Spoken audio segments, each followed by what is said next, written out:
Your guidance system is relational. It's letting you know how what you're doing, what you're thinking, what you're saying right here, right now, this red hot minute stacks up with who you really are and what you really know and how you really feel, you see. Now, sometimes something will happen and you will know it's just wrong. Esther will say, Abraham, it's wrong. Agree with me. It's wrong. And we say, we agree with you. Just don't ask us to come out of our vortex of well-being to wallow with you in your disconnection.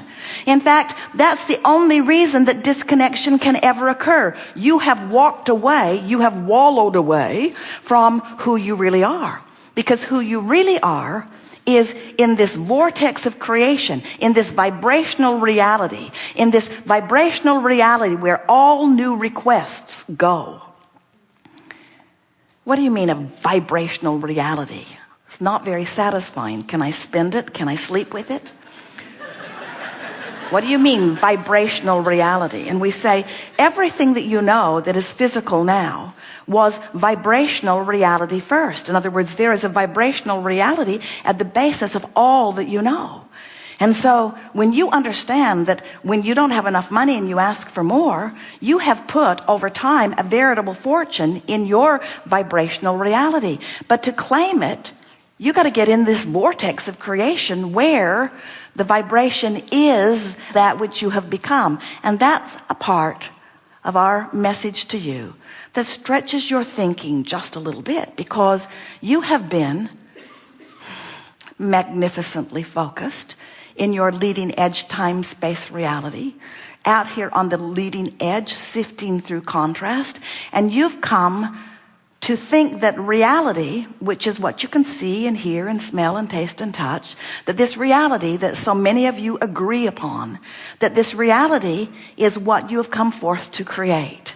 And we want you to understand that while you are certainly the creator of this magnificent time-space reality, that if you will just for a little while focus upon the vibrational reality that you are creating, that you always create first, and let this vibrational reality and all of the feelings within it be what motivate you in the direction of the choosing of the thoughts that you choose. If we can convince you in this short time that we are together today to let this vibrational reality be the important thing that it really is in the context of the big picture of your life, if we can distract you from the reality of what's going on in your bank account or what's going on in your body or what's going on in your relationships, if you can be distracted from it long enough that you deactivate the vibration of it, while you activate the vibration of what you really want relative to those subjects, it is our promise to you that your reality will begin to morph. It will evolve. It will change. It will match perfectly the image of what's going on over here in this vortex of creation. We really like it when we find an analogy. This vortex analogy is so magnificent. We've written a book about it because we want you to understand that you are source energy also in a physical body. But the source part of you, this expanded part of you, is evolving because of the physical part of you. This is the thing that so many of our physical friends don't understand. They think, oh, I might have been non-physical and there might be some soul or source in me and there might be a God who is aware of me, but here I am out here on this bleeding leading edge, and aren't I here to prove some sort of worthiness? And we say, not in any way. You are here to create. You are here as an expander of this ever-expanding universe, and you can't stop the expansion. All day, every day, you are contributing to the expansion of this universe. Future generations will benefit mightily by what you have put into this vortex. But the reason that we're here talking to you is because you've summoned us also to let you know that we don't think that you should have to croak to catch up with what you put in the vortex. We think that you should be able to be aware of this vibrational reality and tune yourself emotionally to it, to the point that you are a chronic vibrational match to the evolved being that you have become. Because unless you are keeping up with who life has caused you to become, you're not going to feel good, and no one can do anything about it other than you. Sometimes Esther will say, somebody should fix that for me, because if that were fixed, I would feel better. And we don't disagree with her. It's better to look at things that are the way you want them to be. You do feel better. But if you are dependent even a little bit on somebody else fixing something so that you can feel better, you are aware that there are too many moving parts.